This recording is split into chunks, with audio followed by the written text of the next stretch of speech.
அதிமுக ஆட்சியில் தமிழகத்திற்கான நிதி உரிமை, கல்வி உரிமை என அனைத்தையும் மத்திய அரசிடம் பறிகொடுத்து விட்டதாக உதயநிதி ஸ்டாலின் குற்றம் சாட்டியுள்ளார்.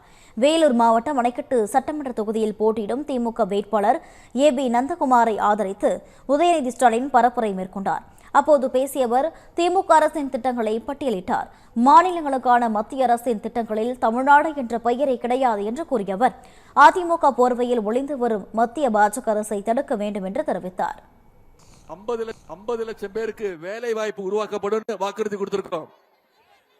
ஓஏபி முதியோர் உதவி தொகை இப்போ 1200 ரூபாய் கொடுத்துட்டு இருக்கோம். அதை உயர்த்தி 2000 ரூபாய் கொடுப்போம்னு வாக்குறுதி கொடுத்திருக்கிறோம். அதே மாதிரி அடுத்த 5 வருஷத்துல 35 லட்சம் மாணவிகளுக்கு லேப்டாப் வழங்கப்படும், இலவச லேப்டாப் வழங்கப்படும் வாக்குறுதி கொடுத்திருக்கிறோம். இது எல்லாம் விட முக்கியமான ஒரு திட்டம். அடுத்த 5 ஆண்டுகள்ல 10 லட்சம் கலைஞர் கனவு இல்லம் கட்டப்பட்டு வீடற்றோருக்கு 10 லட்சம் பேருக்கு வீடு கொடுக்கப்படும் வாக்குறுதி கொடுத்திருக்கிறோம். இன்னொரு முக்கியமான திட்டம் உங்களுக்கு தெரியும், மகளிருக்கான திட்டம் தலைவர் அறிவிச்சிருக்காங்க. நாம கேட்கிற நிதியை கொடுக்கறாங்களா? நமக்கு வர வேண்டிய நிதி பகிர்வு கொடுக்கறது இல்ல. கல்வி நிதி மறுக்கப்படுது, மொழி உரிமை மறுக்கப்படுது. பாஜகவை தமிழ்நாடு மக்கள் என்னைக்குமே அனுமதிக்க மாட்டாங்க. அதனாலதான் இன்னைக்கு அதிமுக போர்வையை போத்துக்கிட்டு எப்படியாவது குறுக்கு வழியில நுழைய பாக்குறாங்க.